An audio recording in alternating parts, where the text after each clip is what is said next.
Welcome to Geek Therapy Radio. You've got your mental curator, Johnny Hemberger. I am sitting here in my garage in my DeLorean. I might close the door here in a second, in case there's too many echoes in the garage. We'll see. I'm wearing a lav mic, so I'm trying to deaden the sound and control it as best as possible. I got camera 1 here and camera 2.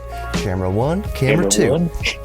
Camera 1, Wayne's camera World. 2, camera 1, Love camera it. 2. Wayne's World, exactly. This is going to be a good interview. So I remember, actually, as you were, I read a Facebook post recently. Let me set this up a little bit. Obviously, if you're watching this on YouTube, you can see that we are both sitting in DeLoreans. So Kolby just bought a DeLorean hours ago. What amounts to hours ago, maybe a few days ago. Kolby actually rented my DeLorean. I've got a 1983 DeLorean DMC-12, VIN number 15575, and Kolby rented it out. Didn't she rent it out in like July or something? And my car has no AC. Yeah, it was like July 2020.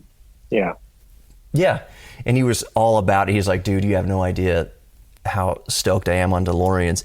And that's a roundabout way of bringing us to, I'm probably going to have to turn that light on, I'm going to have to turn that light on. Edit point. Hold on. And we're back. Sorry about the little edit point there, but my garage lights went off. It'll be a fun thing to see on YouTube, the lights shutting off mid-conversation. Anyways, back to what we were talking about. Kolby, you rented my DeLorean back in July 2020.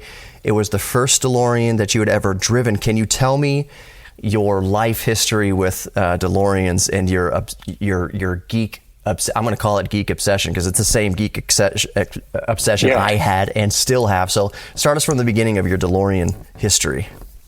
Okay, so way back in elementary school, I can't remember which grade it was. It was probably like third grade, something like that. Third, fourth grade. I was homesick, and my mom and me and my mom were in like her room watching movies because moms. And Back to the Future came on cable. And I had never seen it before. I was just a little kid. I didn't really care. But then the scene where the car comes rolling off the back of the Doc Brown truck, I was like, what's this? I was obsessed immediately. Watched all 3 that day. Now, as far as my obsession for DeLoreans go, I love the car far more than I will ever love that movie. The movie's cool and all, but I immediately loved the stock factory version of the car far above the modified version in the movies. So I went away from that, and my parents were separated at the time. So I would be going back and forth to my grandfather's house, and my grandparents and my dad lived there. Going back and forth from there to my mom's, from there into my mom's. And every weekend I'd go over to my grandparents' house. I'd be like, DeLorean, DeLorean, DeLorean, DeLorean, and have you guys heard of this? Do you know what this is? Like, I was obsessed. It got to a point where it was like a unhealthy obsession in their eyes too. It was annoying, needless to say. How old were you at this point? I'm just going to shoot to 8 to 10 years old. Okay, it's a little foggy. Yep. But I guess the first real landing I could put on it is in 2006. I was 11. I had finally talked about DeLoreans enough to where my grandma and grandfather actually took me to the Chicago DeLorean car show that they had going on, DCS 2006. Cool. And we walked around, all the days. We had our rental Hyundai Sonata that my grandfather didn't realize that everyone didn't want in their DeLorean convoys, but we spoiled their photo shoot at the particle collider photo. There was DeLorean, Hyundai. It was just funny. See, real quick, like the DeLorean owners, every DeLorean owner I've ever met, it seems to be like one of the most friendly overall car communities ever. Like we know what the car is, we know the movie history, we know the cultural history.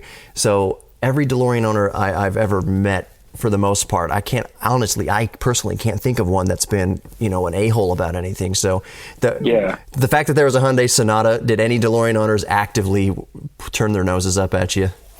Not at all. Not one of them cared at all. They were all super friendly. And you know what? We found our little, so everyone, we're at an expo. So there's like tables, there's dinners and stuff. We found a table and made friends with DeLorean owners. And I think the first friend we made was, I forget the guy's name, but he had that yellow DeLorean that it's like the yellow DeLorean. Everyone knows what it is. Is it the interior is completely redone too? Is that heavily modified? It's yellow. It had an Eagle engine. Its fate lied. It burnt down in a garage fire in the last 5 years, and was sold on eBay half on fire. But we made friends with him. I met Mr. Strickland from Back to the Future, the first Marty's girlfriend. And it was cool. And there was like 4 Back to the Future cars. There was also that gray, that like Batmobile modified DeLorean was there. The dark matte black one with the yellow seats. Cool. There was the DeLorean there that had the front and rear engine. It had the Honda front engine and the Cadillac rear. So it was the guy from Monster Garage that got kicked off because he had a disagreement with Jesse James for building the DeLorean hovercraft. Wow. Anyway, I was at that show. I won, actually, fun fact, a key blank, not one. I think I bought a key blank. No, I won a little raffle gift basket there. It came with like a painted, hand-drawn like picture of a DeLorean exploded view picture, and a key blank and a keychain. So more on that later. Yeah. But fast forward to 2007, the open house in the Humble location came up. So DeLorean in Houston at their, headquarters had an open house in 2007. And, I was like, hey, we don't have to go to Chicago this time. We're going to this. Right. And we were there. We saw the same yellow DeLorean dude. He was there. And we met the Owens. They sat at our table as well. Samantha Owen, and I'm not going to try to pronounce her name. It starts with an A. It's like Angie Owen or something like that. But we sat at their table with them, and we got to talking, and I was like, hey, I've never ridden in a DeLorean. I was 12 at the point. Can I ride with you to the DMC headquarters from the hotel? And my grandpa will give like your wife a ride or whatever. And I came out, sat in the car. We rode over to DeLorean, and then did the activities there. And then we rode to the Baytown racetrack, and I rode in the yellow DeLorean over there. So 2 Eagle swap DeLoreans were the first DeLoreans I rode in. There was the raffle contest, and I won DeLorean headliner. So to the right of your head, I won the T-piece. Oh, a T-piece. Okay. Yeah, the T-piece and the headliner above the door cutouts there. Yeah. Yeah.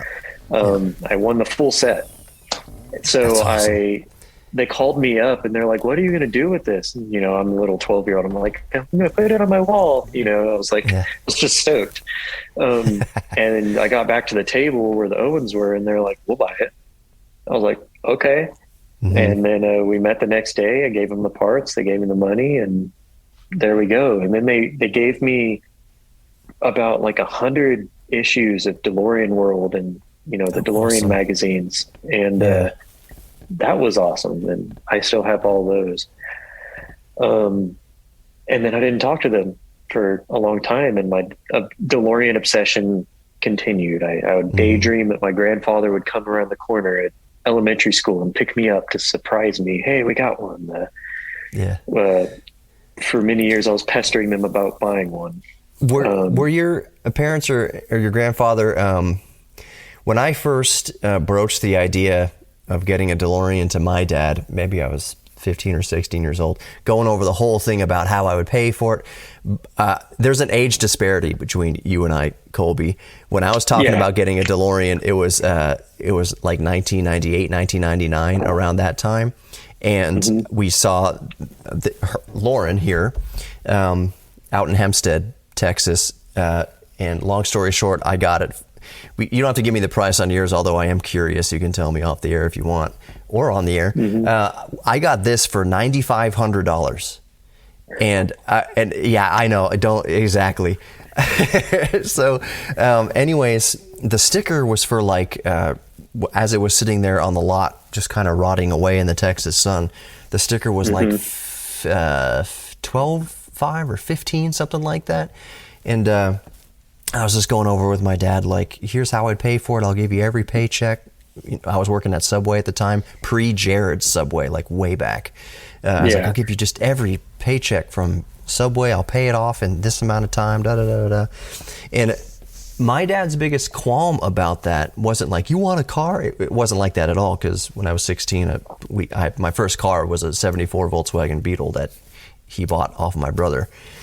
Whole separate story. Anyways, his deal was, and what I'm getting at with your parents and your grandfather is, my dad was like, not a DeLorean. Like, it's ridiculous that you're thinking about a DeLorean for so many reasons. He's like, DeLoreans they're pieces of crap. You're not going to be able to get parts for them. It's such an exotic thing. It's going to break down all the time. Blah blah blah. He bought into. My dad's got a pretty close connection with the DeLorean story. I'll save that for another thing. It involves Larry Flint in the whole cocaine scandal. My dad worked for Entertainment Tonight at the time. He was a reporter, and that's a whole separate affair. Anyways, he's like, it's ridiculous. DeLorean, just ridiculous. DeLorean's not going to happen. Long story short, I brokered a deal between my mom and my grandmother and paid it back how I said I'd pay it back, and it's in my name and everything like that. So did your grandfather or any parental unit offer resistance, like, you're never going to get a DeLorean, or were they encouraging, like, yeah, work hard, maybe one day? I'd say my mom, she's like the most easygoing person in the world. She really didn't care. She was just like, yeah, sure, awesome. My dad was one of the you'll never find parts for it kind of people, because it's a 40-year-old car. How are you going to find parts for it? And like, that's stupid. It's impractical. But also, he's like more of a brother to me than like a father figure. Like, he's a father figure, obviously, but he's like so chill and like, he's friends with my friends. Let's put it that way. Yeah. So he said things like, hey, you'll never find parts for it. But at the same time, he'd be like, hell yeah, So it was like not a stiff thing there. That's cool. My grandfather was actually super into it with me. And he'd like started buying like DeLorean tapes, like from car shows in the past. And like, he got into it with me. And that's awesome. My grandmother, I felt like while she enjoyed it, it was like a headache. She was like, oh man, like, here we go. Like, Yeah.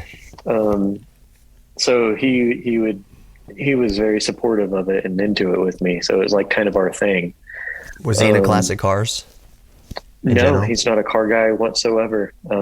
He's a real estate appraiser in Houston, and he likes fishing. And were you into any other, like, I found that his first car was a Willis Jeep. That's awesome, dude. That's crazy. So I found in my history of ownership with the DeLorean that even after I got the DeLorean, I didn't consider myself a car guy. Like, I had a friend who is absolutely like just born and bred car guy. Like, he would trade cars every 2 weeks. He'd swap and trade and he knew everything about like displacement and pistons and crankcases and turbos and superchargers, and like he was a car guy. He was like a Jay Leno car guy. And I never thought of myself as that. Cars in general weren't on the top of my list of geek things. Like, yeah, if I saw a Lamborghini drive by or a Ferrari, I'd be like, that's a Ferrari or Lamborghini, or I might even mix them up, but I knew I could recognize like cool cars. I only found that it was kind of later on by through working with the car myself, like working with my hands and everything, that I started to appreciate car culture. And through the DeLorean, I found myself like officially becoming a car geek for especially for classic cars. Like, I'm not a car geek about a Hyundai Sonata, but I am a car geek about like any sort of classic car, offbeat classic cars, especially vintage Volkswagens. Like, my other car obsession is vintage Volkswagens. I've had 2 Beetles. So for you, have you grown an appreciation or like a greater understanding of car culture through your, I wouldn't say owning a DeLorean because you've had it for 5 seconds, but through your passion for DeLorean, did any other cars creep in there as kind of a side chick when it comes to the DeLorean? Definitely. Or was it just DeLorean? So I was a car guy since I was like 5. When Fast and the Furious came out, I was obsessed. My sister's boyfriend at the time, when I was a little kid, had an MR2, and that's like a second dream car of mine, like the 90s MR2. Oh, a 90. I had a 2000. So I had a 2001 Gen 3 MR2. The BR, what is it? The moniker BR's, not BRZ. So that's a separate car. What was the ZZ? I forget the moniker of it. So anyway, I had a 2001 MR. Right? It was MR2 Spider. Loved 5-speed manual transmission the way God intended. It was an awesome car. I don't like to think how little I sold it for when I sold it just a couple years ago. It was the best bang for the buck car ever. And for those of you uninitiated, MR2s have always been mid-engine. The DeLorean is technically rear engine since the engine sticks over the rear axle. But MR2s are set up the same way a Lamborghini and the same way a Ferrari is. It's the same type of mid-engine weight distribution. 4-cylinder, gets all the gas mileage in the world. It handles amazingly. It was awesome. And so the end of that story is that after I had it for a year or two, I had Matt Farah on the show. Do you know who Matt Farah is? He's the Smoking Tire. That name sounds I know that name. He's done a few DeLorean reviews. He had a DeLorean. I had him on and we were just talking cars and everything. And I was like, so what do you think I should do with this was back in like 2018 or pre-pandemic. It was just the explosion of used cars and especially the explosion of used Japanese sports cars. So in like 2017, 2018, 2019, maybe around there, I had the MR2 Spider. I was like, what should I do with it, Matt? I was like, I might start a family here soon. What do you think I should do? He's just like, just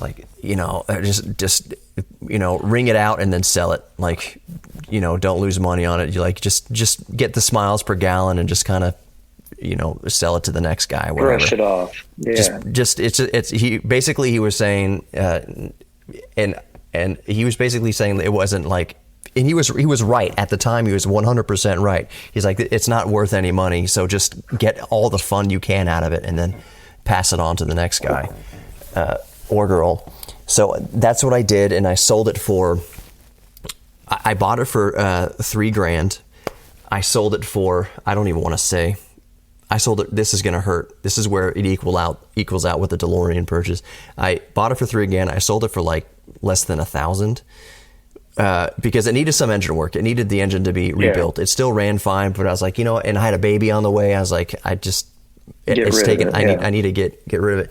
Dude, that car now all day is $10,000. Like all day long, easily. $10,000. And I bought it for $3,000, sold it for less than $1,000. That is the one thing that sometimes at night I'm just like, like it bothers me so much that I sold it 1 year before it just exploded. Go on Auto Trader right now and try to find a Gen 3, even a Gen 3. Go try to. Don't try to get a 90s MR2. Those things are off the hook. The turbos, before especially. I bought this, I was going to buy a 90s MR2.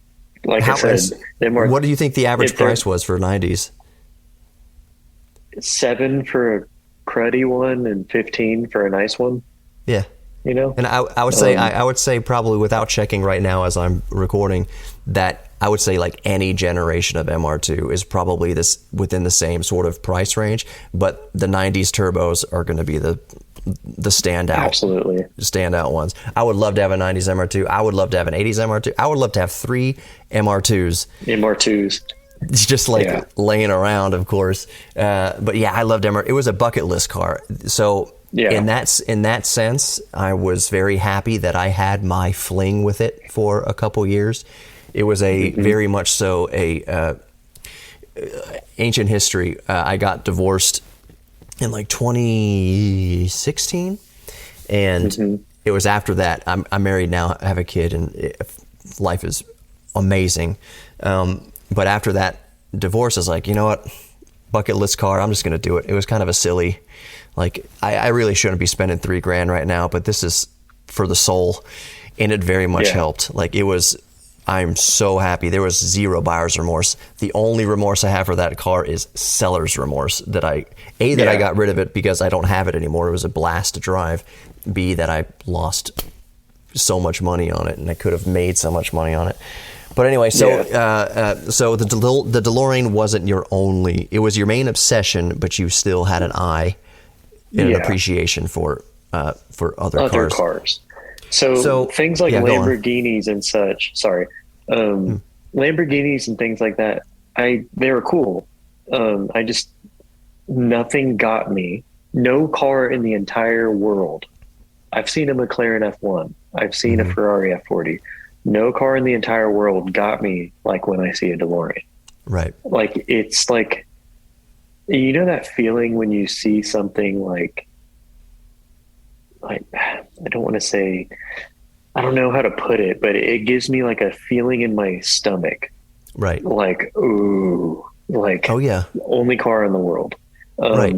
But when I got my license when I was 16, I wanted a DeLorean, but there was no way. I started my Toyota off-road obsession, and I've had 2 FJ Cruisers, 2 4Runners, 4 80 series Land Cruisers, a Tundra, and 2 GX 470s.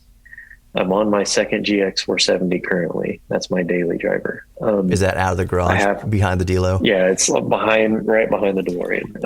Always park one of your dailies like behind the Delo so that it's extra protection, basically. Exactly. Yeah. You know it. But yeah, I've had a Toyota off-road obsession. I'm 26 now, so for the last 10 years, I've been changing through those like that. They're cheap. I love off-roading. I love rock crawling. I love the outdoors. And I never cared for car culture in terms of I'm going to go smoke a vape in a parking lot at 3 a.m. with my 350Z, you know? What I'm talking about. Yes. But you know what you're going to do now? Probably that, minus the vape. Yeah, minus the vape, whatever. But here's what I used to do back in like high school, college age, because the other part of the story is that this was my daily for a long time. I delivered pizza with it for 2 years. Pizza with this DeLorean. Anyways, so one thing I would do is around the Humble area, which is where DMC is officially located, on the other side of 1960, a little past the mall, there was a James Coney Island, and there would be like Friday night, Saturday night kind of impromptu meetups, car shows, and there were cool cars there. Like that's where anybody in the area knew to be there at 5 p.m. with whatever they got. Lambos, classic cars. I don't know if it's not PC to say ricers anymore, but ricers. That's a term for the cars. That's a term for those. I don't know. For the slam fast turbo.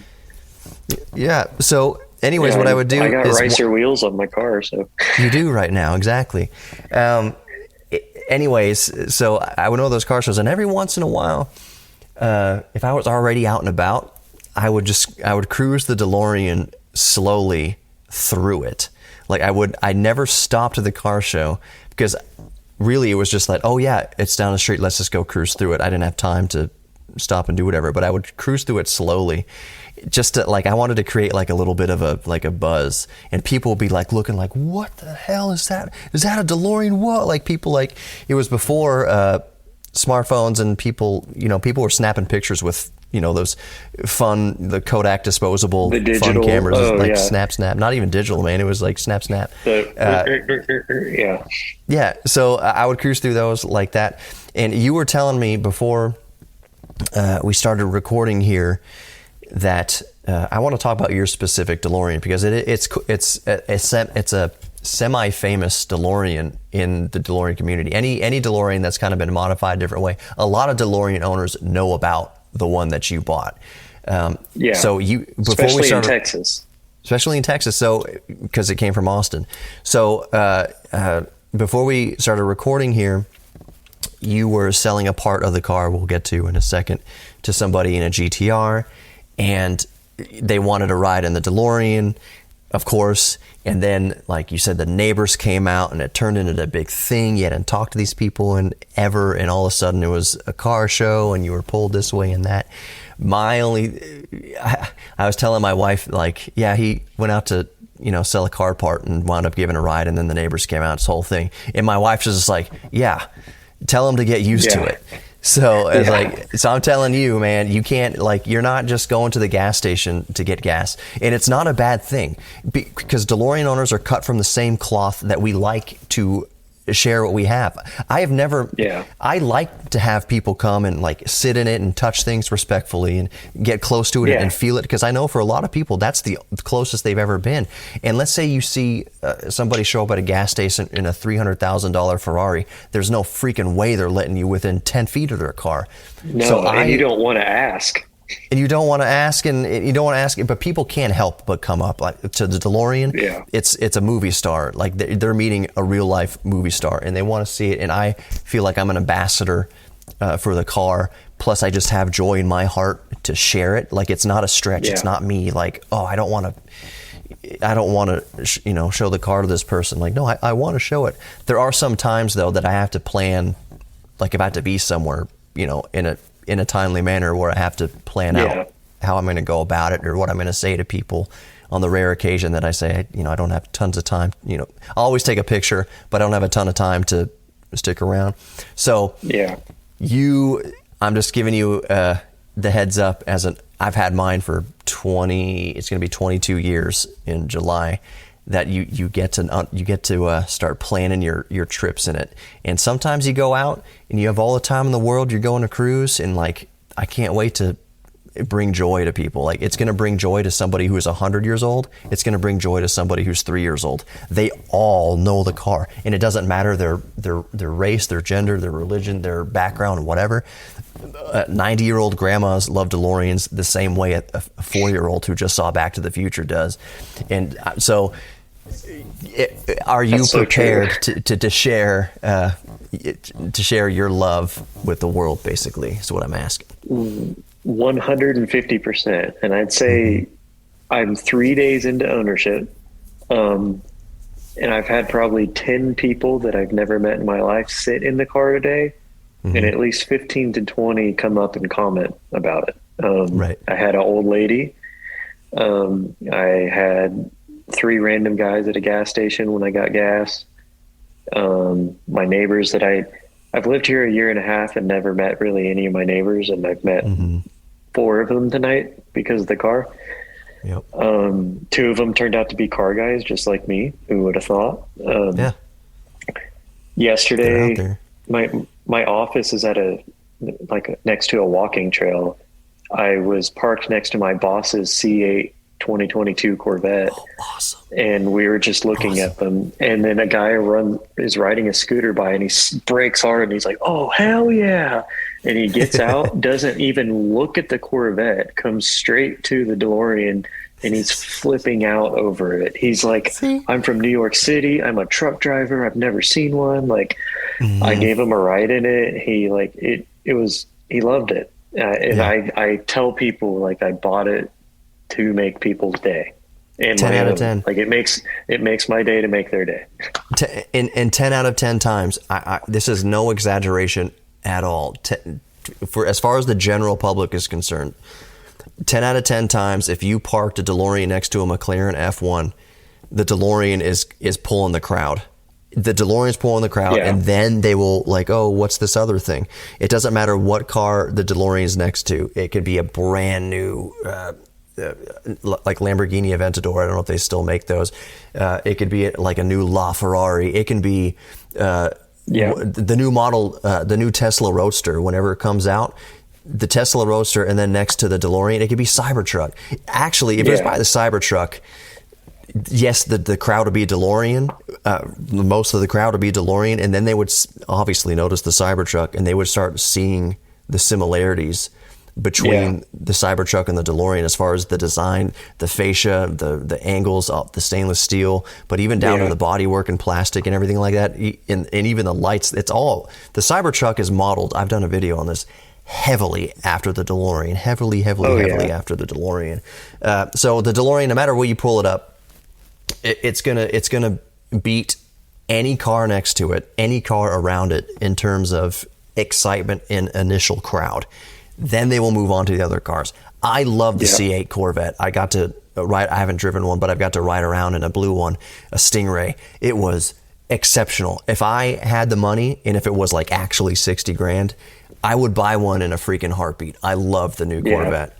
But I know that if you parked side by side on the street, the DeLorean, like you said, is gonna pull the initial reaction.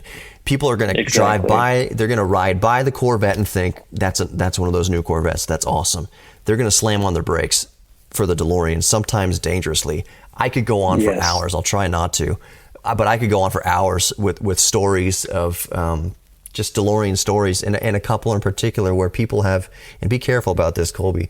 People are so focused on the car. Like if you pull up to a four-way stop or an intersection, I've had people blow straight through red lights and straight through stop signs just looking at the car. They're going slow. They slowed down to see it, but they didn't. It was like the stop sign never was there. And I'm just like looking out for them, like, holy crap, you're gonna get in a wreck. You know, they're cruising by saying Marty, but like it can be dangerous. And even on the freeway, people will, it doesn't happen, it happens enough for it to be noticeable and a concern.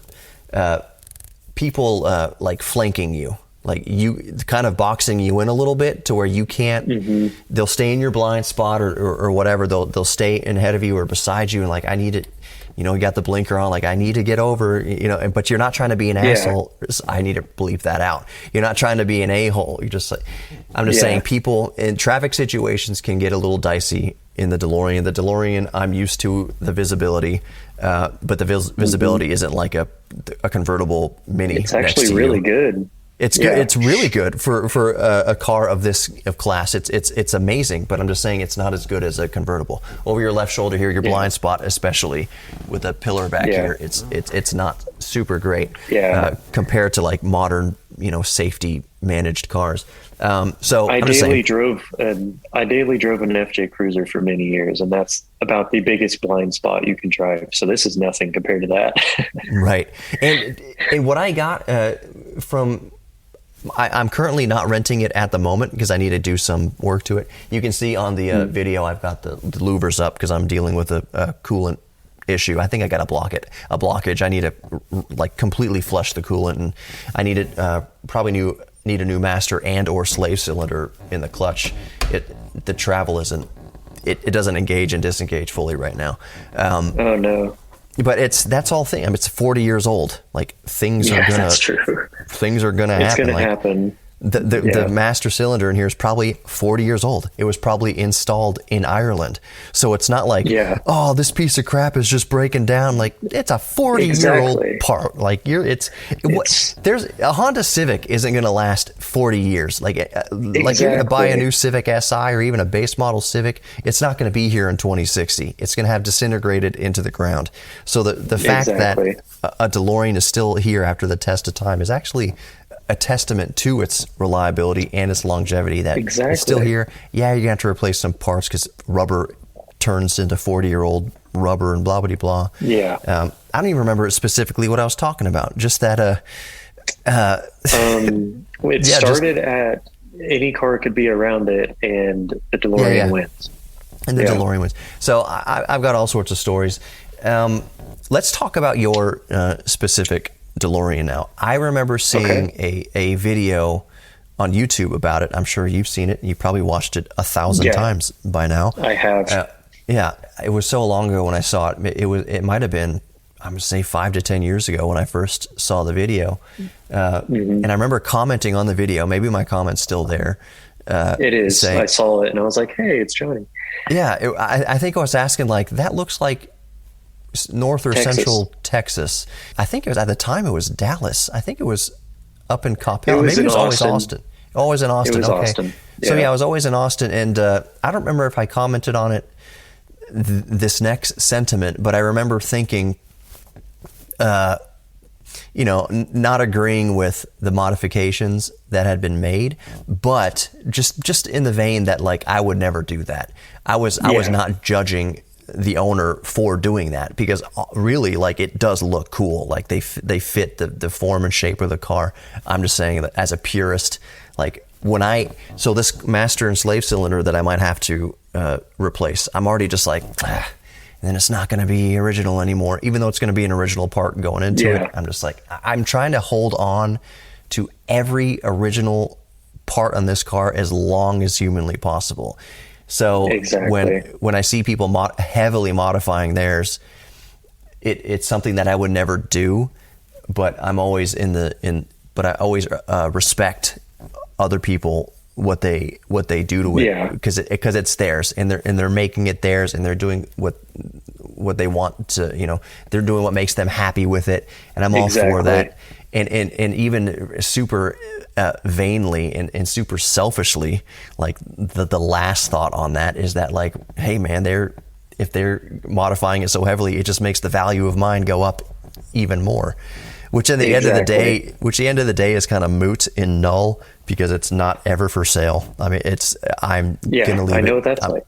I'm leaving it to my son. It's just not for sale. Someone would have to show up on my property with just a suitcase full of, like, 6 figures. Like, that's the only way I would even, and even then it would be like a debate. I'd be like, give me 24 hours to think about it.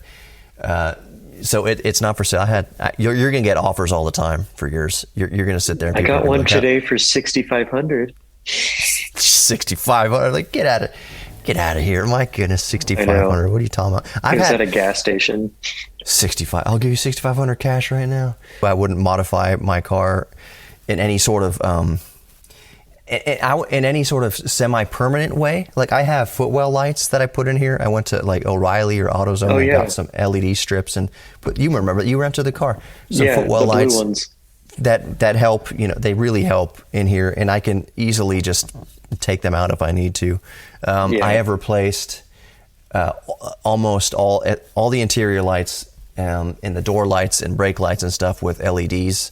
I'm 100% about helping the electrical system anywhere that I can in this car, including I upgraded the radiator fans to new modern low amp draw, high airflow radiator fans from Delorean Motor Company. It's officially from Delorean Motor Company. They are amazing. They blow like leaf blowers.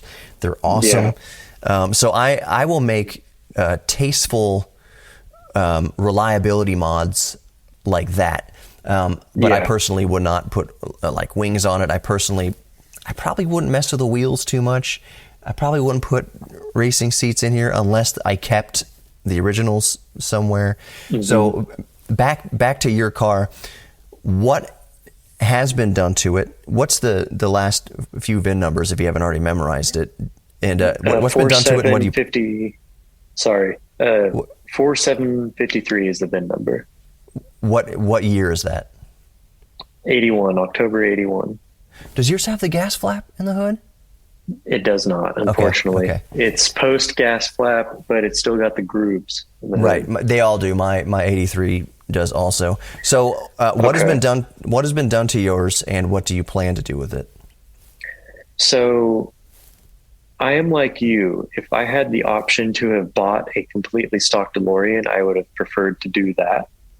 But I don't know if you've noticed, but the market over the last few years has gone up. And if I actually made a comparable market analysis, nothing is sold for under 50 in like a few months now. That's crazy, man. So Crazy. what has been done to this car is it was heavily modified probably 15 something years ago. Mm-hmm.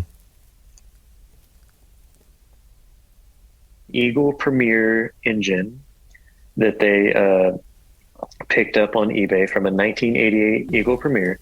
Mm-hmm. They shipped it over to Florida and had it built up, ported, polished, the whole 9 yards. I need to learn a lot more about what has been done to it in terms of performance, but it's been turbocharged. It's running 4 PSI of boost. Let's see. Is it a 6-cylinder? Is that a 6-cylinder Eagle? Yes. Okay. So the Eagle Premier engine is actually still a PRV. So it's still a PRV like that was in the DeLorean, but it's a 3.0 versus a 2.8. And they had done upgrades over the years to make it a better engine. It's electronically fuel injected versus the K-Jet. Right. So it's got EFI, a turbocharger, intercooler. It's got a lot going on. It's got a custom Haltech ECU. It was built for performance. Now, is it manual or automatic? I don't remember. Out of factory, it was automatic, but it had been swapped to a manual when the engine conversion was done. Okay. It also has the Eibach DeLorean springs. It has some aftermarket, like racer style wheels that I don't care for. It had a giant carbon fiber wing on it that I took off within the first 10 minutes of ownership. Yeah. So my plans are to try to take it back to a stock look. So I'm going to put stock wheels back on it if I could find them. It's got the wide stripe on the side that was the dealer option, the big black stripe. I'm going to try to remove that and then regrain underneath it because I like the stripeless ones. And later on, when I get to walk around the car, I'll show you a ridiculous modification that had been done for car shows. It makes me laugh. It'll be a fun party trick later. But it's highly modified. Yeah. So I just closed the door because I realized I've been going through the whole video without the door, seeing it with the door closed. Just give people an A and B. The engine, do you have any plans to replace that? Or because here's the thing about the engine. Let me preface this a little bit. Mm-hmm. I'm not.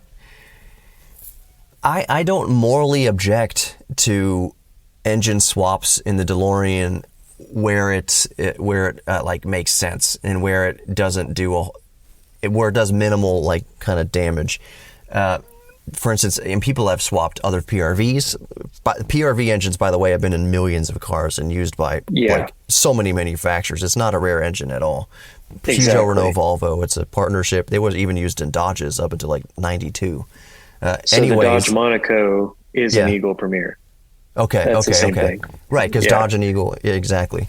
So anyways, Dodge and anyways, so engine swaps, I don't really, I'm okay with morally, and that's because John DeLorean hated that they had to go with this PRV. Absolutely hated it. He was shopping other engines around, like Mitsubishi twin turbos and all sorts of things. Like it was purely a last minute budget thing that they went with a readily available crate engine, the PRV. So like people doing engine swaps, that's to me, that is at least in the spirit of what the creator of the car wanted.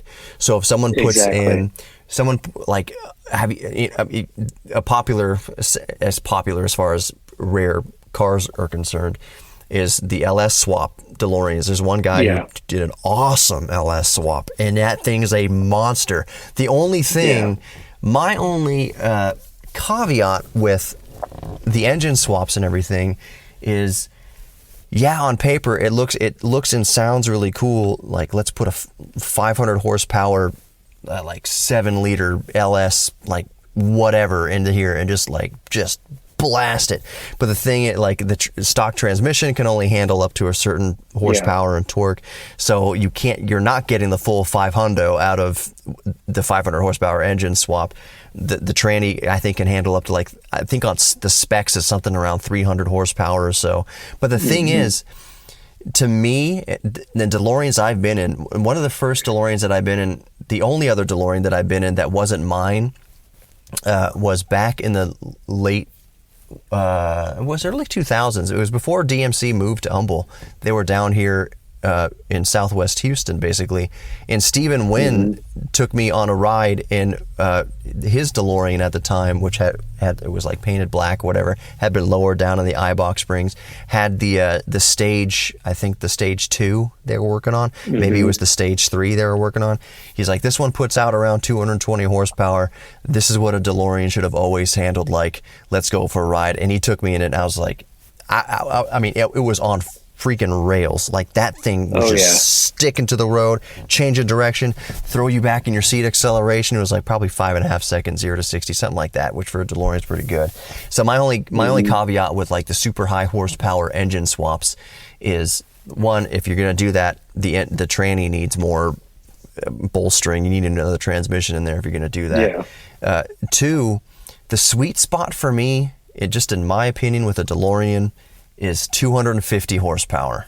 Like, if you get to the power to the weight ratio, if you can get 250 out of the stock PRV through some forced induction or whatever you got to do, that 250 is the peach, because then you're getting under 6 seconds, 0 to 60. You're probably getting between maybe 4, 5.5, somewhere around there with 250. Think of it like putting 250 horsepower in a BRZ or a GT86 exactly. or a FRS. It's the same exact weight. It's the same exact power to weight ratio. Put 250 horsepower in a BRZ and you're going to get that 0 to 60 probably under 5 seconds. So that, to me, 250 plus, that's what the stock tranny will handle all day long. You could romp on it. You can drop the clutch in it all you want in the tranny. The stock tranny will handle it. The stock tranny, I think, is a Renault transmission. I do believe so. Mine's actually been reinforced when the engine was swapped. They actually reinforced the shaft. I forgot what it's called. I gotta do my studying. They reinforced something between the engine and the transmission to where it could handle the extra horsepower. Supposedly this one's pushing about 200. It's something like that. So supposedly this one's doing 200. It's at 4 PSI on the turbo. It's built for 30. Wow. Honestly, at 4 PSI, I'm having a blast driving it. It's not like fast, but it puts you in your seat, and it's like, it's fun, you know? Right. Exactly. The recent popular engine swap that went viral was the Kia Stinger twin turbo swap. Yeah. They used a Porsche transmission on that one, and that's like 500 something horsepower. That one's pretty cool. Which is all, I mean, like as a car dude, that's so cool. Yeah. Like, that is so cool. I'm just thinking, like, as a purist, like, get the stock PRV up to 250, and that's like it's perfect. You're perfect. You know, I'm a fan of the PRV. I don't believe that it was crap. I believe it was choked by emission standards. Big time. The Euro spec ones were great. They were 180 horsepower. But the fact that I still have a PRV is what's important to me. It still holds somewhat true. It's just a little bit updated, 10 years of innovations, PRV. And like, just the fact that John DeLorean was actively seeking out like the Mitsubishi twin turbo. Yeah. If you think John DeLorean wanted to stay pure to PRV, no, like we mentioned before, he despised that. He would take an engine from any manufacturer that he could get a good supply of, and that was reliable enough. The PRV was just a placeholder. It was never meant. The 84 DeLorean was supposed to be twin turbo and have all the power, So any sort of engine swap in the DeLorean, as far as I'm concerned, is okay. I know that maybe not so much now, that theoretically it could decrease the value of the car if someone's looking for just a pure DeLorean.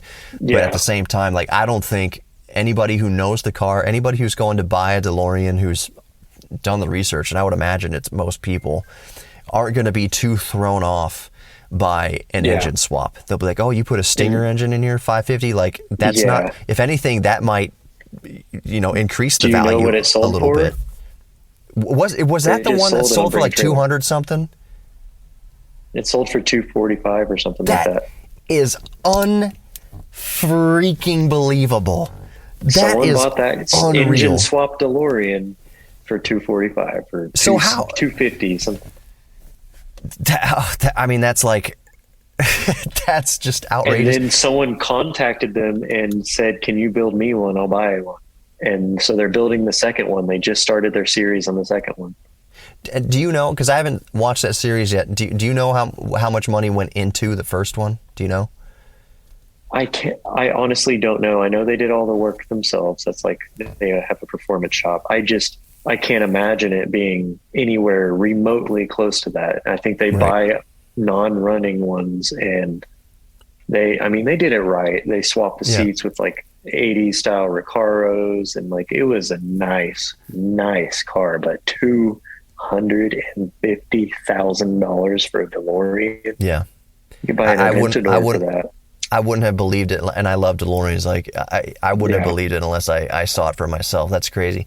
It was like a few years ago, the whole auction collectible scene, no matter what it is, comic books, video games, cars, is off the rails right now. So there was that original sealed Super Mario Brothers cartridge in the clear box, in the cardboard box, with the I think it was the cardboard tab versus the plastic tab. It was like a 9.8 or a 9.9 as far as condition, and they put it was like Sotheby's or something like that. They put it up for bid for like $70,000, or starting bid was like five figures. And I did a podcast on it at the time. I was like, okay, so they put this, it was Super Mario Brothers. It's not even like a rare title. They put Super Mario Bros. Up there for $50,000 or $60,000 or whatever thereabouts it was, and I was like, this thing already is ridiculous at that price. Like I was like, I don't think they're going to sell it. Like there's nobody insane enough out there to buy it at that price. I was like, and if they did sell it at any sort of profit, they might get $5,000, $10,000 more from an absolutely insane person. They might get like $60,000 or $70,000 out of this. I don't know. That thing wound up going for like $300 something thousand. It was like, I just, for this kind of stuff, and like the $240,000 DeLorean, I just like, I don't understand what's going on with the market. Like, exactly. See, what's happening there, this is a really interesting topic, is that like people are, they're showing off. The people who are buying this thing, they're artificially, like, they better pray that the market doesn't like stabilize with that the person who bought the $240,000 DeLorean, or even better, even more relevant, would be the Nintendo cartridge for $300,000, that the market doesn't cool off after a while, which it will, because our generation will kind of grow out of it, and eventually these things aren't, in my opinion, not going to be worth that much. Like, but yeah, someone spending $300,000 on a Nintendo game, that was I'm 38 years old. I grew up with NES from like its inception. That was probably, I'm just guessing, another guy probably in his mid to late 30s who's just made millions of dollars, and just like just threw this FU money at the game, at the auction, just to be like in a bidding war with another person having to prove himself. And they inflated that so much that now there's a $300 cartridge, and it's not even about the cartridge. Like, it wasn't even like this dying desire to have this collectible. It wasn't to say, when they bring guests over and they have it in their collection, it wasn't to say, look at this Super Mario Brothers game I have. It's going to be, look what I spent $300,000 on. Like, that's the bragging thing. It was like probably Elon Musk or something. Like, dude, maybe, I don't know, man. Like, so, in a few years ago, I bought Commodore 64 in the DeLorean. I went to pick it up in the DeLorean because I had to. Yeah. It just made sense. The Commodore 64 came out, I think, in 80 or 81, around the same time as the DeLorean, maybe 82. And I was like, all right, I'm going to go pick up one that's been professionally refurbished by an electrical engineer with a new power supply, improved old power supply. It's a whole thing with Commodore 64s is the power supply is going to be notoriously bad. Blah, blah, blah. I spent like $90 on it. That was professionally restored, professionally refurbished, perfect working condition. I don't think you can buy a Commodore 64 now refurbished for probably less than $300. I don't know. I'm not looking at eBay at the moment, but like collectibles have just gone through the roof. Cars especially included. The car that I keep parked behind the DeLorean is I have a 2010 Audi S5, 6-speed manual transmission, 4.2 V8. Naturally aspirated, last of a dying breed type thing. Like they're not German auto manufacturers, Audi. They're not going to make anything naturally like a naturally aspirated V8 is probably not in the cards again. Yeah. As far as that series of vehicle is concerned, a coupe, it's just not going to happen. So I'm kind of holding on to that. That thing has. I bought it used in 2013. I'm never going to make my money out of it. Like I didn't spend new price. I spent maybe a third of what it cost new. But the value of it has been going up. Like I don't understand it. I'm happy that it is, and as it goes up, it just makes me more like reticent to, or I don't want to sell it. Like when I check the value of it, I'm like, it's still going up. I don't want to sell it. Plus, it was another one of my dream cars. I just wanted once in my life to own. I'm always a Volkswagen fan. It's like I just want once in my life to get out off my chest, to get it out of my system.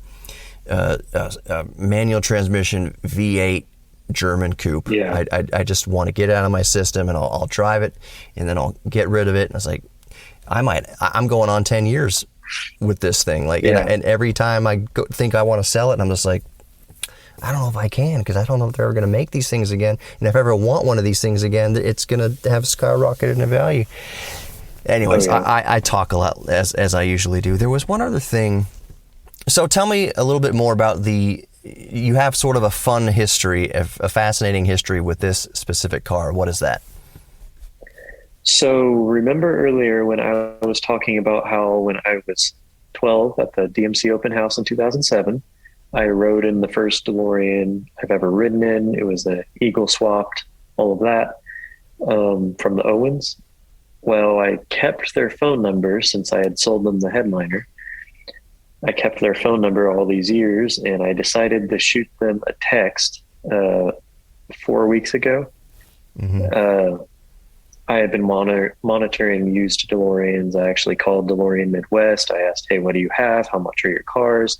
It was starting to look like if I didn't get one now, I never will, because the prices on these are not going to go back down like they are on a Ford F-150. So they're skyrocketing due to the pandemic, just like everything, but they're not going to go back down. Right. They might plateau a little bit. Yeah. You know, but with market, but they're not going to dip in value. It's going to plateau a little bit, and then it's going up. It's no longer $9K for one. It's no longer $20K. It's going to be six figures in the next $30K. It's going to be six figures in the next 5 to 10 years is my prediction. 10 years is probably a safer bet, but yeah. Exactly. So I was feeling the pressure. I said, if I don't get one now, I never will. And this has been my life obsession. I have to get one. So I texted them and said, do you still have the car? They said, yes, I still have it. I haven't driven it in 6 months. I've been working so much. I just don't have time for it anymore, really. And I said, please sell it to me, like half jokingly. Mm-hmm. And they said, well, everything has a price. I would sell it to you because I know you're an enthusiast. And I was like, oh my gosh, am I about to buy the car that was the first one I ever rode in when I was 12? I've had the headliner to this car, the factory Irish headliner, sitting on my desk since I was 12. That's so cool. And here it is, the car I rode in when I was 12. And that's just that it's so special to have a story like that to back it. It's not just any DeLorean; it's the DeLorean that I first rode in. The only downside to it was I didn't necessarily like the modifications done to it. The engine swap I love. That's great. I think that's a winner. I think the EFI alone makes this a good candidate for just reliability and all the above. I liked the engine swap, but the cosmetics of it, I didn't like. It had a massive carbon fiber spoiler that I took off. The wheels I'm going to change back to stock. I think we went over all that, but it came in Monday morning on a truck, and I've been driving it nonstop since. I'm a real estate appraiser. I have been driving it to all of my appointments all over town. The attention it's drawing has been insane. It's been great. It's just the connection. And here, I'll give a view of the headliner that I won when I was at that car show. And then I'll transition into the vehicle, and try to get the same angle you have. My struts are a little dead. I already placed an order at Delorean Go. You're going to be out $60. I know. And I had to buy weather seals for the doors because there are none. Oh, yeah. That's something I need to do too. The seals in my doors are 40 years old. There's the headliner that I won in 2007 at a DMC open house. That's so cool, dude. That's so cool. The T-piece. Yeah. And then I'll transition into this view. Let's see if I could get it stable. There we go. There you go, dude. Am I too dark? No, pull the door down. I just want to see. There we go. Let's do a 3, 2, 1 opening of the door. You ready? Okay. Oh, you got window. I want to tint mine too. I do like the tint. I will say I like the black look of the windows on the car. Personally, let's do a 3, 2, 1 door opening. 3, 2, 1. Nice. Yeah, you need struts. My struts. Yeah. See, I put these struts. These are. I don't think I got these from DeLorean. Maybe actually, I think I did. These are Stabilis struts. Okay. I was researching them. Those are the ones from DeLorean, right? I think they are from the DeLorean now. And the cool thing about them, for one thing, in the cold weather, struts aren't going to be as springy as in warm weather. But so in the summertime, my door will kind of go up. I mean, it'll shoot up. But the cool thing about these struts is that they have a dampener at the end of the travel, so that it'll swing up, and then the last inch is super soft. It's like one of those drawers that you push shut that at the last inch is it's a really nice touch to it. The ones I got have that same dampening effect. That's the reason I chose that. But I ordered them from DeLorean Go. I didn't realize they ship out of England, so I might be waiting for a little bit. You'll be all right. And you see, the thing also, there's some debate among the DeLorean community, or there used to be, I don't know, about the torsion bars. And I got saggy doors and I need to adjust the torsion bars or something like that. And it's most of the time it's not the case. It's just replace the struts and you'll be okay. Exactly. Modern struts are so strong now that you'll be fine. And usually the torsion bars don't need adjustment. And I'm saying that as a warning to any DeLorean owners. Don't even think about trying to adjust the torsion bars yourself unless I would never dream of it doing myself. You really, really need to have the right tools and know what you're doing, or else you can kill yourself. This thing is under so many tons of twist. It's a rubber band made out of aircraft grade, cold, whatever. It's a cryogenically twisted steel. If you undo the anchors at either side of the torsion bar, that thing, you're gonna die. You're gonna be impaled with a torsion bar. Oh, no, I it's believe gonna be Stephen nuts. Wynn Stephen has a video, and he says something like, most owners mistakenly torque the torsion bars, and then they tweak their doors, and then their doors no longer will ever close right. Right, you can do it. And I think on the a quirk and feature about my car is that the passenger door, it used to be a test when I was dating. I was like, all right, I'll give the girl another date if they can get the passenger door open, because it takes a very, very special touch to get the passenger door open, because it is a little bit off the grommets. In these gull wings, there's two grommet posts on both sides, and they have to be lined up just right. In most car doors, there's one grommet. There's a hinge at the front, and then there's one grommet it latches to. In the DeLorean, there's two grommets front and back, and the receptacle, or whatever you want to call it, the latches on both sides have to be lined up perfect. So on the on the driver's door, it is absolutely flawless, perfect, and on the passenger or the driver's door, it's perfect. The passenger door, it's not. And my theory behind that, having owned this for 22 years, it was like that when I got it. I have this like elaborate backstory. This is all for the podcast because we're running on. Yeah. But I have this elaborate like backstory in my head that it was a contractor who owned it before me. Like it was registered in like 1984 through the 90s or something like that, and it was registered to an LLC, like a contracting company, bought in the name of the company. And so the backstory I have for the doors is that the head contractor, the guy who owned the company, owned the car, and of course he knows how to open the door and handle it just right. But all of his dates all hopped up on cocaine, didn't know how to do the passenger door.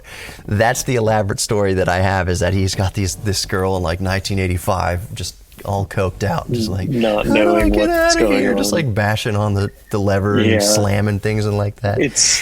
It's probably completely untrue, but that's just I like to be like, all right, they probably did. What's funny is, go ahead. I was just going to say, so like you're in your car, and anybody who's seen the DeLorean has this massive center console, just like a Lotus or anything else. But in the DeLorean, and I'm completely joking here, and again, this is 100%, yeah, exactly, 100% just for the podcast, is that it's so flat on the top that it was like made for doing rails of cocaine. Like, just it's probably, so that goes into my little kind of elaborate make-believe story that the contractor who owned the company owned the car, and his dates just doing rails off the center console here, and just like freaking out trying to get out of the side door there, all Wolf of Wall Street style. So that's probably completely untrue. Fits that fits the look of the car for sure, and the era of the car. Right. It's all part of the myth and mystique. The lore. Yeah. Do you know, before we get to the partying trick of your car, because you said there was one. Just real quick, because I just thought of it. You know, and if I'd be surprised if you don't, there's that secret cubby behind the driver's seat. So I don't have that cubby. You don't have that cubby? All I was going to go to with that is that's the cleanest DeLorean carpet you will ever see. Is in that cubby. Like, behind it is immaculate. Or inside of it. Inside of it, it's always sealed away. It's just like perfect. There's no like dirt in there. It's just like perfect time capsule of carpet from 1980. So if you ever need to, source original carpet color, go into the cubby. Go in the cubby. That's what it was. It almost looks in a gray upholstered car.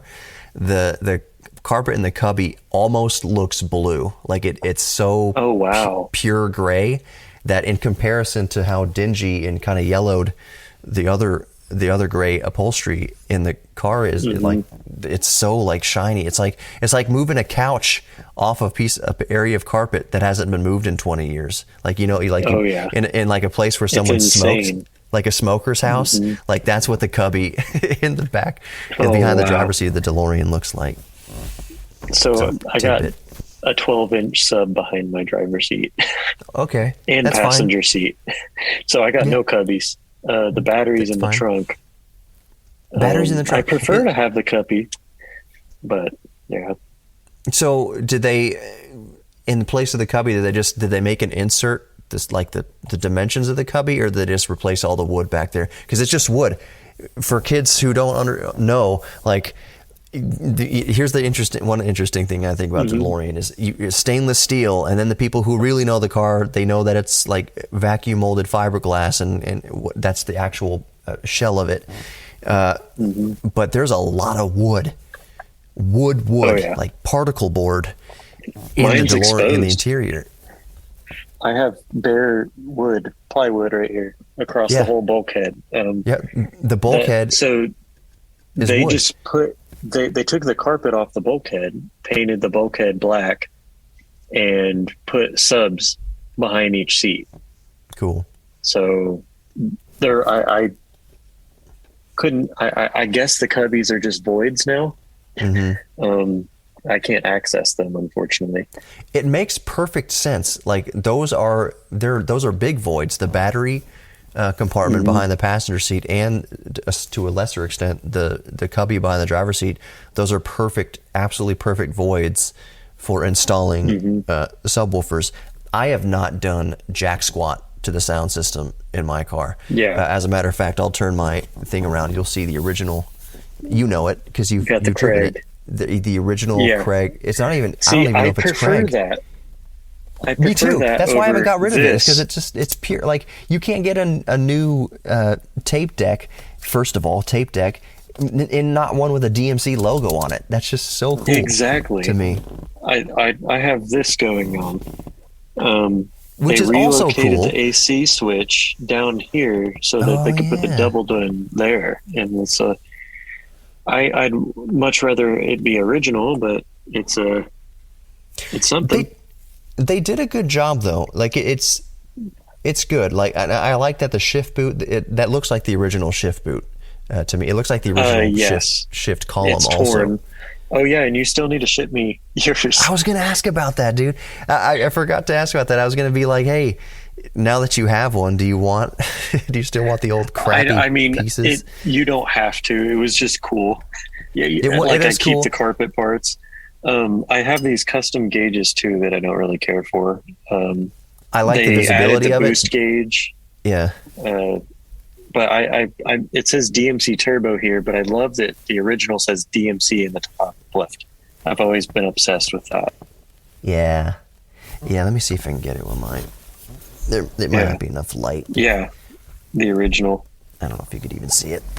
But I do like that. And again, that goes back to what we were talking about. Like any sort of improvement I do to the car is like I stick to as needed for the most part. For instance, we're talking about the instrument cluster up here. I need to replace all the lights in there. I think there's like one incandescent that still works. I need to replace it with all LEDs. It worked 2 years ago at least. Yeah. Okay. Well, yeah. I think one of the I drove it at night and they were all green at the top. Yeah. They're not green. Let me see here. I'm pretty sure it was green. I don't have the key in the car. If they were as green, it's just really bad. Those are bulbs from the 1980s that were probably manufactured in the 70s. They're supposed to be white. They're supposed to be white, exactly. But anyway, I need to, like, all the indicators and stuff like that, I need to, when I bring this to DMC for my next round of, make it betters, I'm going to say get in the dash and replace all the lights in the dash, make the air conditioning work, for the love of God. Like I've rebuilt the switch, once or twice. It's a brand new diaphragm in there and everything. The AC it just leaks, and so the AC leaks Freon, 40-year-old hoses and everything like that. And R34 is the molecules are smaller, so they just escape out the hoses even faster. I've rebuilt the mode switch for people who don't know what I'm talking about. It's this switch. I've rebuilt that a few times, and it still kind of slips. So when I bring it to DMC, I'm like, all right, fix the AC. Because the AC, when it works in a DeLorean, is awesome. Like if you're using Red Tech, or even if you can source some Freon, it's ice cold. It's like meat locker, and you need it in a stainless steel cocoon like this. So replace that kind of stuff. Replace the master slave cylinder and the clutch. Give the coolant system, like replace every hose of the coolant system. I replaced one myself a few months back with the 8-bit guy, or after the 8-bit guy rode in here, go through the whole coolant system, change all the hoses out, just basically get it back to like perfectly reliable again. Because I don't want to. I'm always on the fence about renting it. Like I'm always, and that's why I appreciate the vetting process. Is like I really get to meet somebody if they're really passionate about the car. That's like A+, and so Kolby was A+ for me renting the car. I think the last guy I rented it out to, super nice guy. They were loaded. Like I went to their house to pick it up. Like it was all like they were having a part. It was amazing. It was during the World Series. Anyways, I think he may have just romped on the clutch a little bit. And I think that's why I think he just kind of forced the issue. The clutch wasn't bad. It went bad on the way home. It was like a 50-mile return trip. And I was looking forward to it. I was like, awesome. Some good quality time just cruising down the interstate with the DeLorean. Yeah. And as I got closer, I was on Highway 6, going through Missouri City. I started pushing down the clutch at one of the intersections, and I was like, whoa, that engaged way too late. And then like the secondary push, like I have like 2 inches of travel, which doesn't engage. It doesn't do the thing that it needs to do. So I was like, what? Yeah. I kind of wanted, like, I was thinking, my first thought was, I'm glad I'm discovering this now. Like, I'm glad this didn't happen when he was driving it. And then my second thing was, it's oddly suspicious that this is happening now. Like, what did this guy do to it? And other than that, it was fine. That, like, nothing falling off. I don't think he did. I don't think he was bad with it. I just think maybe he didn't do this, but it's possible that he may have dropped the clutch or mashed on the whatever. It kind of forced the 40-year-old to do a hard pull. Yeah, hard pull to see what it could do or something like that. There's always plenty to do, plenty I can do with this, but I just try to keep it tasteful, and I'm super proud. We'll start. What was the parting trick before we start wrapping up? I want to see the trick your car can do. So we're gonna have to go on a little journey. Okay, it's ridiculous. Just bear with me. I want to see the engine too, if you can get to it. Oh yeah, I can get to it. So I'm gonna flip the switch under the dash. Okay. That's step one. All right. Is it by the frunk? Is it by the frunk puller? The frunk release? Yes. There's a little metal switch back there. Okay. Oh. Hold on, let me wipe my camera. Those are obviously LEDs. They've done the LED swap to the boards back there. So the previous owner was an electrical engineer, so she had a little bit of fun. Yeah.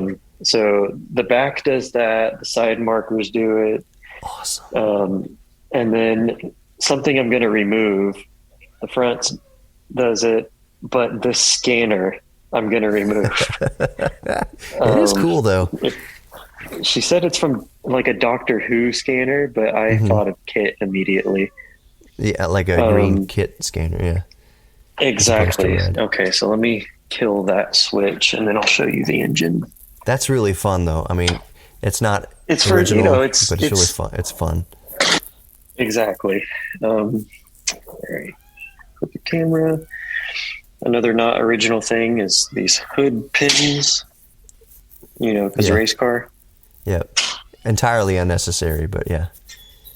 Unless you're backing up. The latch no longer works. Right. So let's see. Cool. I took the. Hold on, let me get a flashlight because I can't really see anything. Nice and shiny. I took it through a car wash. I need to actually detail it.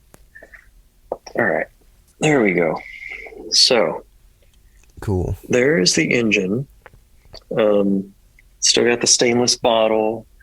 You see the fuel rails here. Yep. There's the MSD ignition, and then the air. This air intake goes to an intercooler that's behind the pontoon. Oh, cool. The intercooler, it boots up when you start the car. There's the blow-off valve. So It sounds like a Fast and Furious when you're shifting. Yeah. And then the turbo's down there. But what's a little interesting about it is that it's not dual exhaust. So we got a tip over here, and you could see that going over there. But since the turbo's down there, on this side, I have this pipe that's kind of weirdly there. I'm going to take the body kit off, and that pipe will be exposed. I also have the side skirts. I'm going to take those off. I think I already have them sold to someone. I just don't like them. I don't like the pimped out look, I don't like the stripes on the side. It's just not my bag. Right. Well, I totally get it. So where's... And that's the wife's Mini right there. There you go. Nice. I was going to ask about that.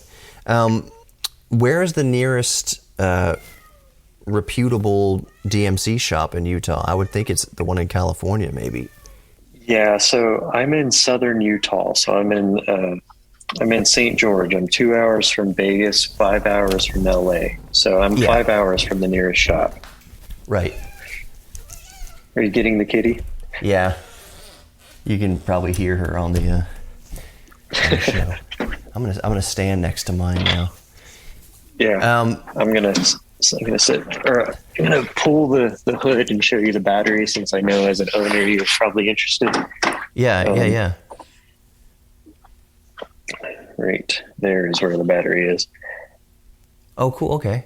And that might actually, I mean, it's way off to the right, but it technically might help with weight distribution, maybe. Yeah, if I'm alone in the car, at least.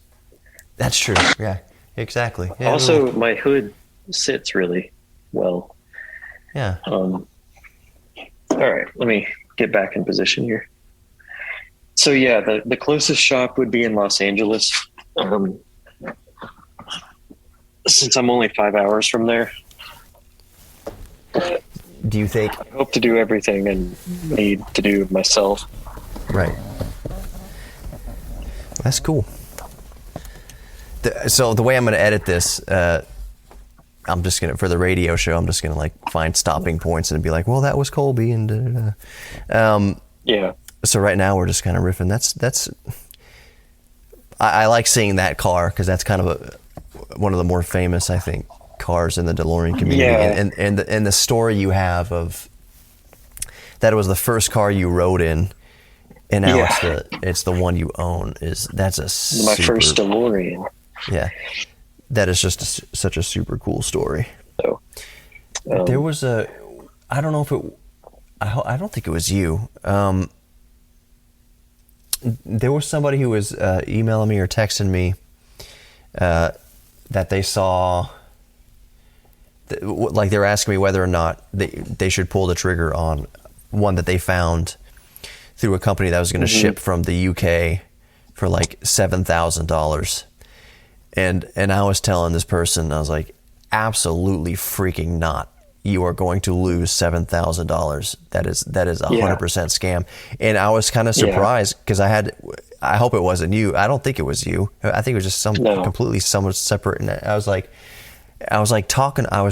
just surprised that wasn't it. That there was subsequent conversation of me like talking him out of it. I was like, I know you wanted this thing your whole life, but this will ruin your life. There's no such thing as a $7,000 DeLorean. Yeah. I mean, absolutely I don't care what. Yeah. So he's like, no, it wouldn't have been like that. Yeah. He's like, you said it's just $7,000. I was like, dude, I found this same listing on like 20 other websites under 20 other names using the same exact like random photos of a DeLorean in a field somewhere. Yeah. Like, this is a scam. Please, for the love of God, don't do it. Like, it's just not happening. You keep hunting.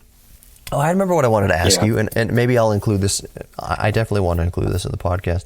Have you heard of the new, seen anything obviously about the new electric coming out?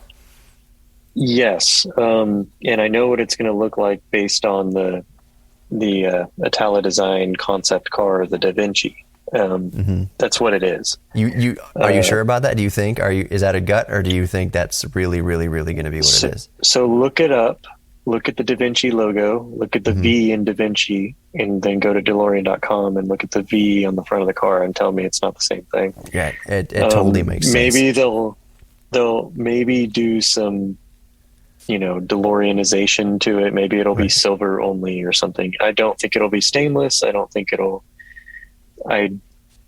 I'll be frank with you about it. Yeah. I just do not care. I am not excited about it. I'm trying to be civil about it. It's my dream car. Yeah. It's my dream car. And I feel like they're just using the name for the sake of using the name to make an electric car startup company. Right. For the hype of it. For the hype. I'm really trying to think on this hard. It has nothing at all to do with the DeLoreans we know and love at all whatsoever. It's an electric car. It's just going to have gullwing doors. It's no different than a Tesla in my books.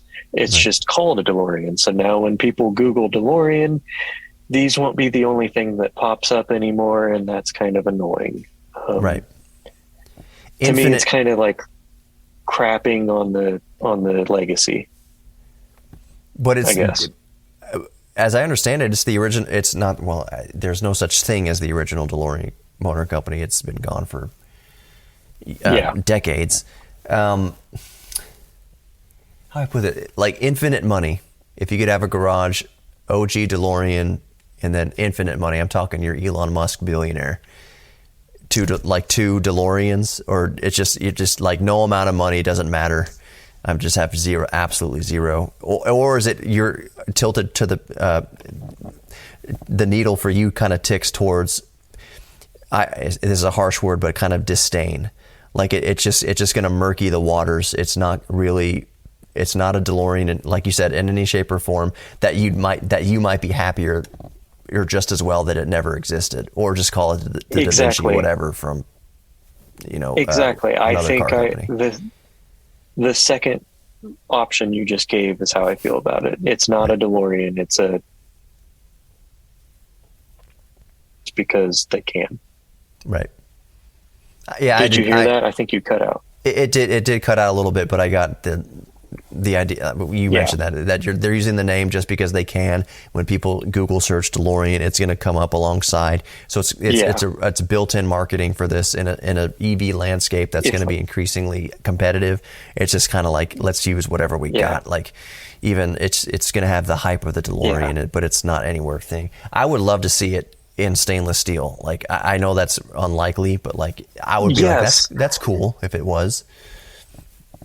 If they did that, that would make me give them some credibility. But there is no way they're going to do that. There's no way. No, you know why? If you look at the concept car, you can't build stainless steel in those shapes. Right, you can't exactly, and it would be. Not that stainless steel is necessarily heavy, but for that any sort of modern car, other than like the Tesla, which if you look at the Cybertruck, will we ever see the Cybertruck in the first place? Just how the shape of it, it's easy to make cold rolled stainless steel in that shape. It's easier to make stainless steel in the shape of the DeLorean. Yeah. Stainless steel is not easy to work with. It's too heavy for modern cars. You would need, just like the DeLorean, it would need to be a skin on top of something else in most cases, at least in the EV's case, because they're not going to be using like 1/8 inch thick steel on this thing. It would be like tinfoil over carbon fiber or something like that. So we'll see. It's exciting. The buzz is exciting. We'll see what it turns out to be. As far as my opinion is concerned, I asked my nephew this the other day. I want to ask you the same thing. What do you think that the new DeLorean's pricing is going to start at? I've got my theory, but I want to just picking your brain. Maybe anywhere from 60 to 150K. I think. Yeah, that's about what I thought. I was thinking it was going to start at 120, like nothing below 120. That makes complete sense. and if and when it ever comes out, and I tend to lean towards it. You know, it will, if they've built a facility in San Antonio to manufacture these things. Oh yeah, they're going to come out with something. Yeah. But okay, let's say it's stickers offered for 120,000. No one in their grandmother is going to be able to actually get it for 120. That thing's going to be no 175, 200. People are going to be paying crazy money for this all day long then you'll have your. because of all the hype, basically. Sorry, go ahead. I'm just saying it's gonna because of all the hype, because of the rarity. At the end of the day, I'm just like, if it's a good EV, cool. Like if it goes 0 to 60 in like 2 seconds and has all the fancy EV. My daily driver is the EV. I've got that Chevy Bolt over there out front. Mm-hmm. I love EVs, but like if it's a cool EV, like the next thing coming pretty much is going to be that Tesla Roadster. There's so much competition in this hypercar, supercar EV space that the one, like perhaps the only thing going for the DeLorean EV is that it's called the DeLorean EV. I would much honestly, I would be so much more hyped if DeLorean Motor Company and Humble actually continued to further along the development of the EV conversion for the original cars. Like if they got that nailed down, like with a Tesla powertrain or with a GM powertrain, EV Ultium, whatever, 300 miles of range, 250 miles of range, 0 to 60, 4 seconds kind of thing. Like in this car, just with some bolstering of the suspension and tightening of things up and making it kind of more modern like that, but it's still the original DeLorean with an official EV conversion. And they said for that one, like when they were like 10 years ago, when they were going down this trail, they're like, yeah, we're going to start it at $100,000. And that, which was, okay, fine. That seems reasonable for what it is. Like you're going to make a handful of these every year. Sure. And then they started, and I had them on the show, James Espy on once or twice, just kind of talking about the rumors of the new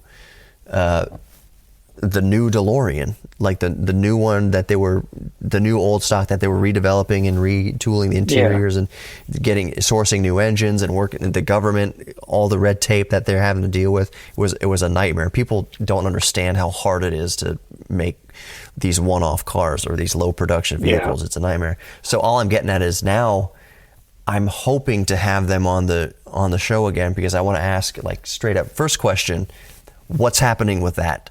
Is this new EV venture, does that mean that the new DeLorean with the new engine and all that kind of stuff is out the window? Are you just focusing all your attention on this EV? That's my first guess. That would be my bet, is what a freaking nightmare it's been over the last decade to try to make a new DeLorean with an internal combustion engine, that they just probably scrapped the whole thing and said, EV's the future, let's just focus on this. So that's my guess, but I want to ask them what's going on with because I would like both. Like I would like for them to be doing both. That would be really cool. But I just think as a company, like, are we going to keep pouring potentially millions of dollars into something that might not ever happen?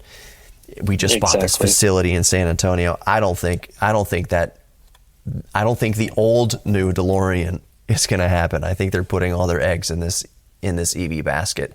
Now, if this EV thing 100%. takes off, if the DeLorean Motor Company is truly resurrected and they make this first, bat out of hell first car, just like the original DMC was, and it's popular, and then they start making family sedans and things like that, maybe if they have enough money, they'll, but still, like, you're thinking like 10, 15 years down the line, like no new manufacturer in their right mind is going to be putting money into internal combustion.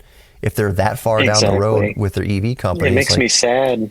Yeah. It makes me sad. It makes me sad. It makes me hold on to my ice. Yeah. I just electric cars personally just bore me, I guess. I'm not against them. They just, for a daily, I guess, like for an example, for a daily driver, no brainer. Right. But for a fun car, like I just rode in a Skyline GTR R35 for the first time in my life about 2 hours ago. Yeah. It didn't scare me. It didn't. Maybe it was just how the guy was driving it. I don't know. But it was so refined that we did 100, and I was like, oh. Yeah. But I could do 30 in the DeLorean, and I'm terrified. So like it's not that bad. 30 in an old Bug is terrifying. Yeah. I just mean the steering's like it gives you adrenaline. You know what I'm saying? Right. Like, whereas these modern cars, they're so refined that there's like, it doesn't feel like it's going to get you if you like drive it wrong. Right. Whereas an EV is an even further version of that. It's like, oh, now you're just driving a laptop along with your 30-inch touchscreen and your cappuccino. It's like, it's lovely for a daily, but for an enthusiast car, it's just not exciting. No. And I feel the same for the new car. Nothing makes it a DeLorean other than the name. It's not John DeLorean. He's not here. What made this a thing was he was this top dog GM executive going off and making his bad A new company. Mm-hmm. And mad respect to Steven and DeLorean Motor Company. Right. But this, as in the words of the Mandalorian, this is not the way. It is the way, I think, competitively, financially. Yeah. But as far as like keeping the legacy of DeLorean alive, it's not even a breath of connection between the original DeLorean Motor Company or the current DeLorean.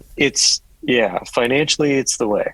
Right. In terms of like, ooh, we got the edge because we have the cool name over like Karma and Fisker or whatever it is. No one knows what Fisker is, so why would they care?